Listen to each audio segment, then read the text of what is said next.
This is Locked On Bets, the daily betting show that means business from the Locked On Podcast Network.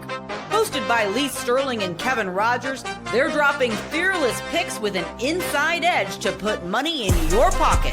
If there's action, they've got the lock. This is where smart bets start. It's Locked On Bets.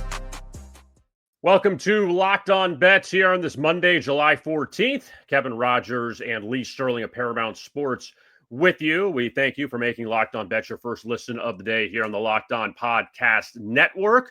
As the home run derby coming up tonight in Major League Baseball. Also, we have NFL and college football to go over. So still a lot, even though there's not a lot of games. And with that, we begin with our hidden gem. To find a diamond in the rough, you need to dig a little deeper for those hidden gems.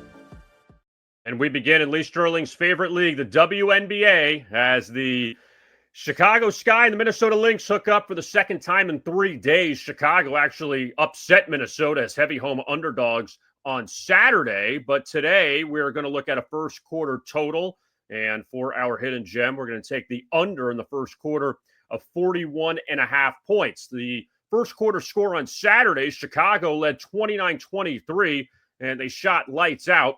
But I think it's going to turn around, though, tonight and go the opposite way. They shot 62% in the first quarter. The Sky played very well in that game. They played well of late, but also it marked the fifth time this year they have hit at least 50% of their shots in the first quarter. In the last four instances after that, they were held to 19 points or less in the next game in the opening quarter. So Chicago doesn't really put together back-to-back strong games in the opening quarter. Also, the total in the first quarter Saturday was 41.5. Tonight, again, 41.5. So I wonder why it hasn't moved after the big output on Saturday. And for Minnesota, team with the best record in the league, their last two first quarters, they've struggled, allowed 29 to Chicago, 26 to LA, two teams outside of the playoffs. And got to get that thing fixed up before the All-Star break. So we are going to go with the under in the first quarter coming up tonight between the Lynx and the Sky. Lee, how do you feel about that? My wife might come in and say, "What's going on with you yelling defense when I'm watching a WNBA game?" So got to do what you got to do to make money. Money never sleeps, as they said. So I feel pretty good about this. You have some real good points. So let's go. Defense, and more defense in the first quarter.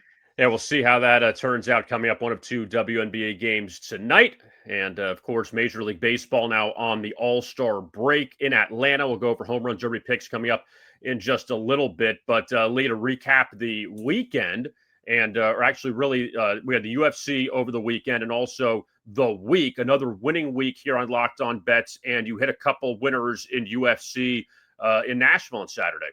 Yeah, huge knockouts. We had the opening match, opening fight of the UFC Fight Night from Nashville, and Fatima Climb, a leg kick to the face just obliterated the girl.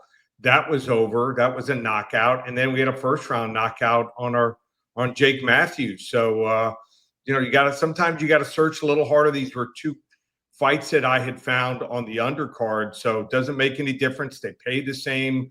A lot of people love to bet, the big fights, the fight of the night, but we found two on the undercard, and they came in big, and that propelled us to a winning night. And I appreciate all the thank yous. That's the most I've gotten in a long time from clients or people who follow on Twitter. So I appreciate it, all the kind words. I'm happy to help you out to a winning week and a winning night. And also Bobby Witt Jr. I noticed they had a long rain delay on Friday against the Mets. The Royals did.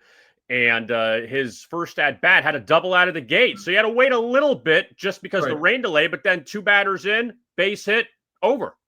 Yeah, we predicted the rain delay and also that he'd go over. So we love it when that happens, like the NBA, WNBA, the first quarter totals, winning those. It's easy. And I was able to go out for dinner early. That was good to yep. It worked out really well. Unfortunately for me, we talk about the wins and the losses. Lost with the Fever on Friday night. They got themselves in a little hole against the Dream. Ended up losing the first quarter by 2. And then the worst part is, Lee, what did they do? they end up blowing out Atlanta. So lost the first quarter, but they won the game. So unfortunately, we couldn't get that one. It happens sometimes. Yeah. If they didn't get off to such a slow start, they might have won that game by 30 points. So that's the worst when the other bets come in, but in the game, but yours loses. But that's why we're here. That's why we're a team. You helped me out early in the week. I had a couple, 0-1, 1-1 days, and you won. And then I picked us up late in the week, and we ended up with a second in a row winning week. I know we still have to get to we still have college football and NFL, but just from your perspective, Lee, the All-Star week in Major League Baseball is usually the deadest week of the sports year. It is what it is, our little vacation in a sense. How do you, I guess, unplug a little bit, or you still kind of keep going even though there are no games really for the next few days? But do you take the opportunity to unplug a little bit, or you just say, all right, there's no games, but I still have other stuff I have to attack? Well, it's different stuff I have to attack. I kind of pivot. So I will look at some futures for baseball, second half. Some teams I'm seeing have obviously changed and improved, and others have regressed. So you got to, at the half of the All-Star break, look at those things. And then I study more, on football. I'm looking at, usually I'm studying 2 college teams a day and an NFL team. I'm spending 4 or 5 hours. I'm watching spring games. So I've got my little routine going on. I study a couple hours in the morning, do what I have to do during the day. And then towards the evening, I'm watching games, or this week, not watching games and studying in my office. So that's what it's all about. You're not going to win by not working. It's all about outworking and knowing what to look for. I'm reading books. I buy books, and I'm looking to find things on how to read defenses better. I played college quarterback, but things have changed, and they've even changed over the last couple of years. You're seeing new different type of schemes and way defenses are attacking offenses. So I want to find those teams in college football that have maybe, found a new defensive coordinator on the rise. People don't know about him. He's coming from a smaller conference. They've made some changes. A quarterback maybe, that has experience. He's a junior or senior. This is his second or third year in the program, as compared to a team coming in, they're bringing in a new coordinator who I don't love, or a quarterback, who's a transfer. It might take them 3-4 games to get rolling. So those are some of the things I look at. Like I said, it's all about work. My dad always told me, you're not going to be able to do well on a test laying in bed and looking at something for 10 or 15 minutes before you go to sleep. I sit in a desk, sit upright, get my everything cleared. I usually have actually some snacks, usually some healthy snacks. You eat healthy, you feel healthy. I'll be eating apples and things like that. And it's all a process for me. And usually once we get rolling, like we have 2 winning weeks in a row, it keeps feeding. It's a little bit easier. Yeah, so even this week, no sleep for the weary. So at least the good news is still have a lot of stuff going on. We will talk football coming up.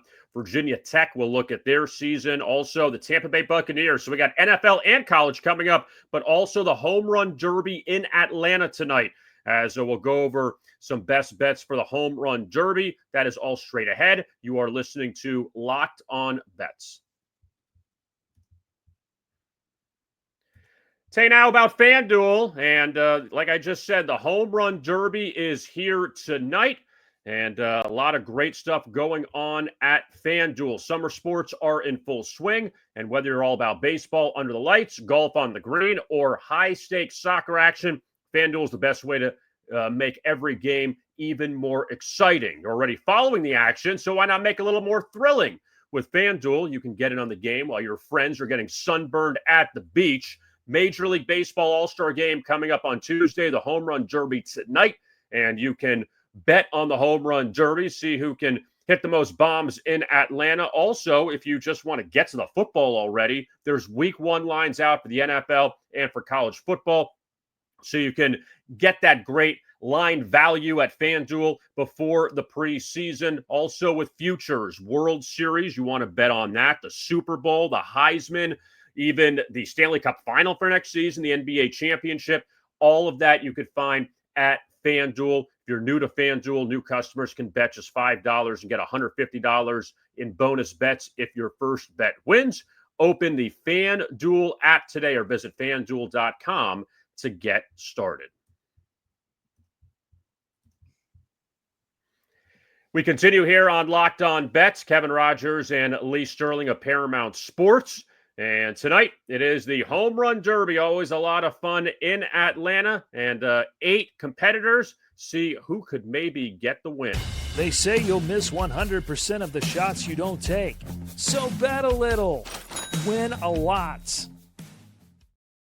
You have 8 hitters tonight. And the hometown guy, Matt Olson of the Atlanta Braves, he is looking to pick up the win in front of his home crowd. So that's who you're circling tonight, Lee? Yeah, so like you said, there's 8 hitters. I wouldn't call these 8 competitors home run hitters. In fact, most of them aren't even the best home run hitters on their team.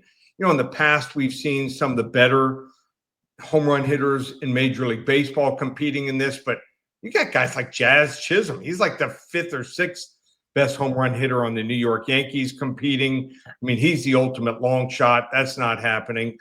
Obviously, people love Cal Raleigh. He's leading majors in home runs, but we've seen a lot of guys just bow out because they feel that if you're going for home runs, it hurts your swing in the second half of the season.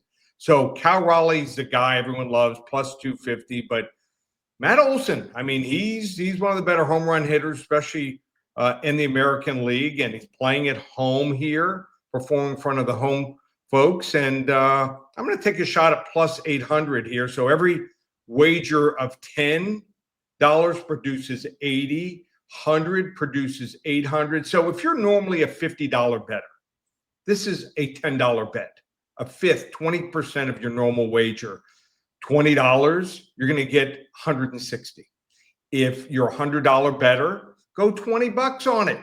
So, you know, I don't want to get any DMs from someone, oh, you buried me with a home run derby bet. This is bet a little, win a lot. It's for a reason to watch it here. I think there's a little bit of a slight edge with Matt Olson. And if he wins it, you know, you won like 1.5 wagers here and wagering very little. So let's give it a shot. Got to have some reason to watch it.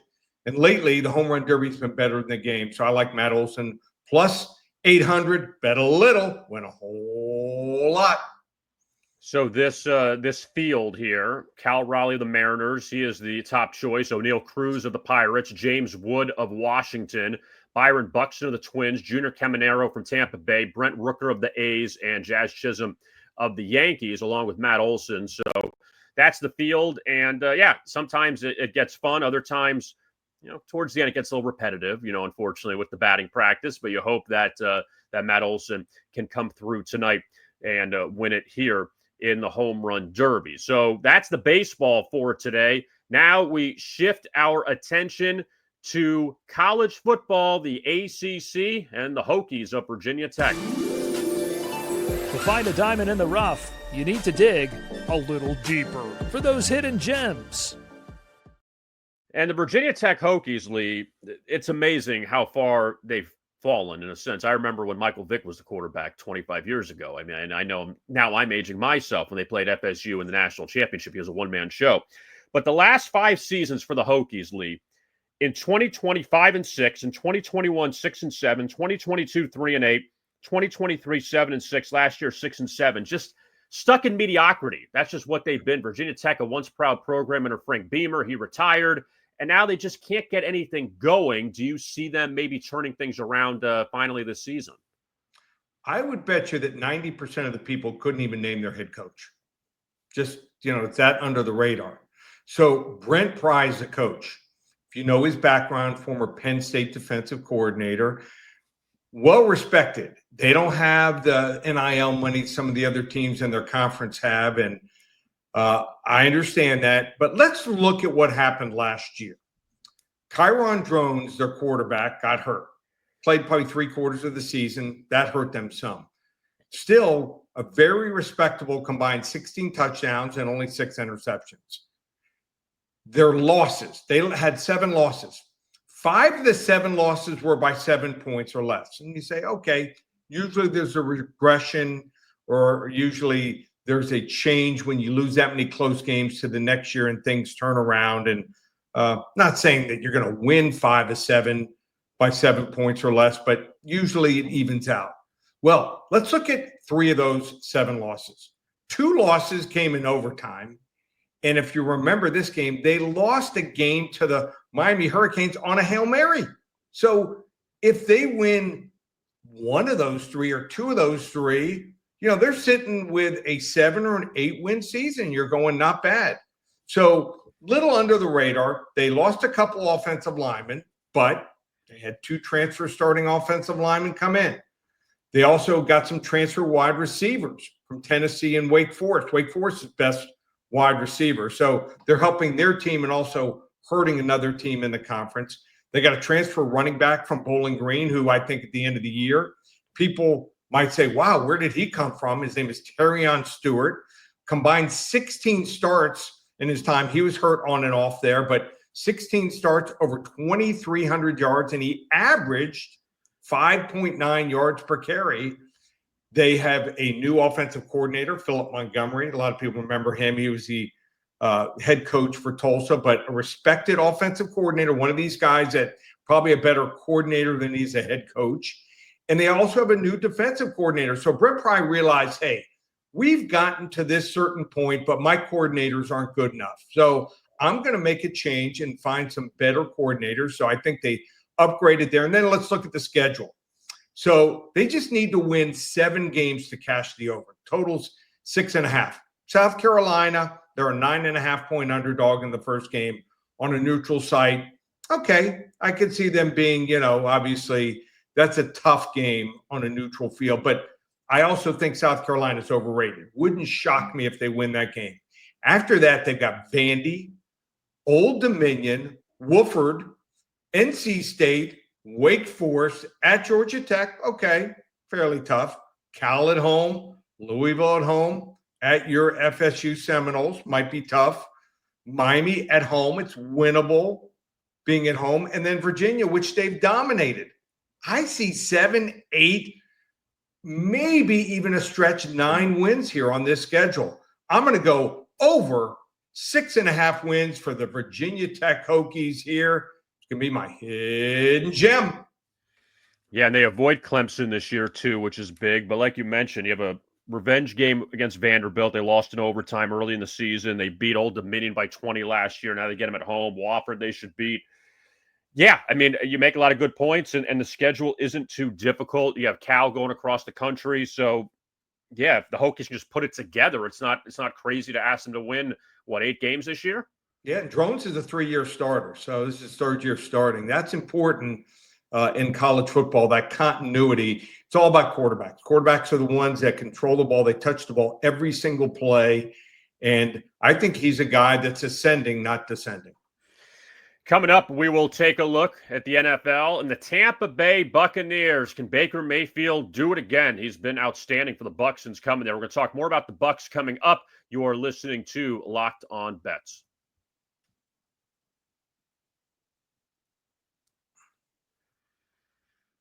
We continue here on Locked On Bets. Kevin Rogers and Lee Sterling of Paramount Sports with you.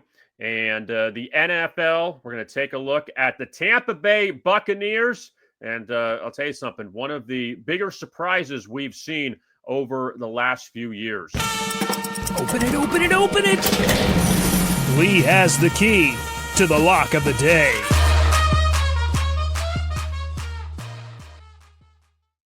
I said, Lee, this is a team that's a surprise simply because Tom Brady went to the Buccaneers after he left New England, won a Super Bowl immediately. Things kind of went a little downhill towards the end. But he retires, and then Baker Mayfield, who had bounced around, goes to Tampa Bay. You think, okay, well, see what happens here. He was with the Rams the year before at the end of the season. And for whatever reason, he's found himself in Tampa Bay, that he is the guy. He's got weapons around him. He's got a Hall of Fame receiver in Mike Evans, got a pretty good defense. They're in a winnable division. What do you like here with the Buccaneers coming up this season? Okay, so let's look at the team first. Baker Mayfield, if you ask the average person how many touchdown passes did he have, they'll tell you 25, 28, 30, 32. Well, he had 41 touchdown passes in the regular season. He did have 16 interceptions, but that's still plus 25. And let's also look at the circumstance. From the middle of the season on, he loses one of his top receivers, Chris Godwin. He had a receiver that they drafted, Jalen McMillan, didn't really come on. I don't know if he didn't know the system well enough or just did not, his game from college football didn't translate to the NFL yet. I still think there's time and the verdict is out on him. So he was, forced to play with a team that ran the ball more than they threw the ball, and he still produced 41 touchdown passes. Now, this year, Mike Evans had a great year last year. It looks like he's got at least a year or two really good years left in him, better than ever. Chris Godwin will be back.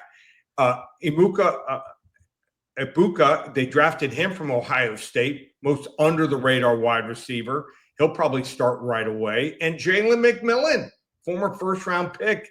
I think they arguably have the best wide receiving core in the NFL. Running backs, well, they may not have that one workhorse, but they might have the best 1-2 punch as far as running backs in the NFL with Bucky Irvin, with Shad White. They combined for almost 1,700 rushing yards, top 5 offensive line. And then you say, well, it's got to be a weakness. Defense, not weak at all. 46 sacks here. I think they're a top 6-7 defense in the NFL. Even their special team. Chase McLaughlin was 30 for 32 on field goals. His only 2 misses were above 50 yards. So one of the best special teams. Their return game is very good. A couple guys on kickoffs averaging between 27 and 29 yards on the returns here. So the total here is 9.5. I think they're going to win 10, 11 games. They're that strong. Tough schedule, but they're that strong. And let's look at the rest of the division here. Carolina might be a touch better, but they're still not going to make a push here to win the division. You have a New Orleans team that's awful. Okay, Atlanta might be a little better, but I still think Tampa Bay is the prohibitive favorite. They're only plus 100. So I'm going to take a level 1 lock on them to win the division, plus 100. And over 9.5, I'm going to make that a level 2 lock. And finally, let's look at the conference futures. Always looking, once we get to the All-Star break, looking at things more in depth and looking for value.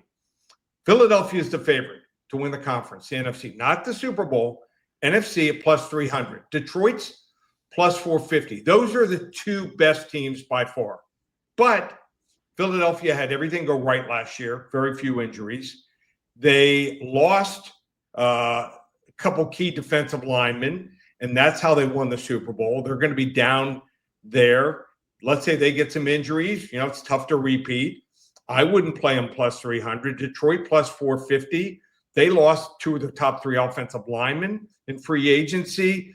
Their defense is good, but I don't think it's great. A lot of guys coming off major surgeries. They may not be the top dog. You can't expect them. I think at one point they were like 10-1, 11-1, something like that. And then they lost in the playoffs. So I don't want to bet those 2 teams. And then after that, you've got San Francisco at 750. They may not win the division. Washington was a complete sleeper last year, plus 900. The Rams at 10-1. Green Bay at 10-1. The Rams and Green Bay have many holes here, especially Green Bay's defense. Their pass defense, they don't have a cornerback that's really any good, anything close to a number 1. So those are the top 6 teams. Tampa Bay is 15-1 at Hard Rock and a couple other sites, 13-1 at some other places here. I'm not going to play them to win the Super Bowl because if they get in the Super Bowl, they'll probably, let's say they face Baltimore, Kansas City, or Buffalo, they'll be the underdog. But at plus 13-1 or plus 15-1, I'm going to go with a level 3 lock all the way up with Tampa Bay plus 1,500. If that hits, we might be going to the Bahamas right after the Super Bowl. I just can't see this Tampa Bay team, Lee, unless Baker Mayfield gets hurt, not winning the division. You have Michael Penix Jr. likely starting with the Falcons, and that's, an Atlanta team should have lost to Tampa Bay last year. Remember that Thursday night game? The Falcons went all the way down the field to tie it and then won in overtime.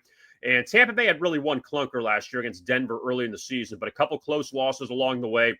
Lost to, like you said, a red-hot Washington team in the playoffs in their first game. But I just think Tampa Bay in that division, it suits them well. And the NFC, you can make an argument for a lot of these teams that I don't see Philadelphia as a prohibitive favorite. Like, I don't see them. Yes, things worked out, but I just don't see Philadelphia just rolling along again to the Super Bowl.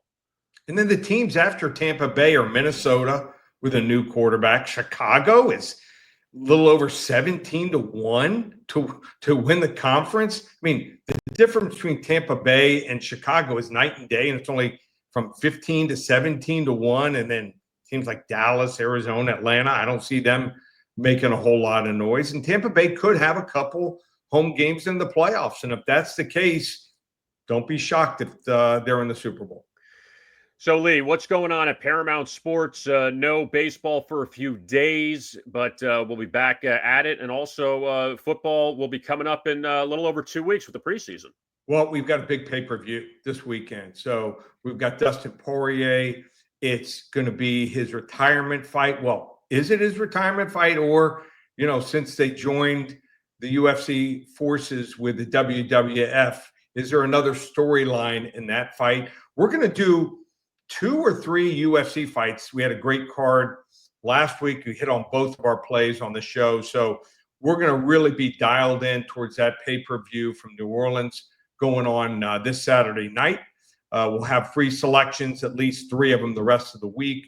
We've got other big stuff going on. We're going to be looking at maybe some futures for baseball, some teams you want to bet to maybe win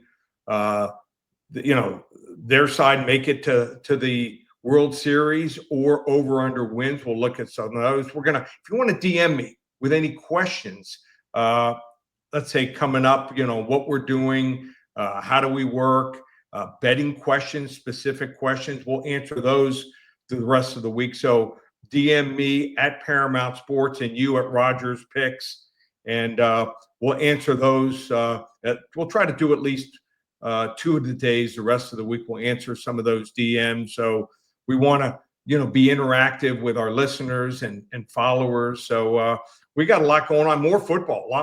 We're going to have more college games and teams we're going to cover, and also the NFL. And next week, just to give you a little farther view of what's going on, I'm going to be at the ACC Media Days Tuesday, Wednesday, and Thursday. And also right across the street is the AAC Media Days. So I'm going to be covering those teams, talking to some of the people that have a lot of knowledge on those teams, looking for nuggets there. So we'll be covering almost 30 teams in college football next week, being at those media days. So when you see my background and I'm in a hotel room or I'm on the radio row for the ACC or the AAC media days, you'll know what's going on. So, betting never sleeps.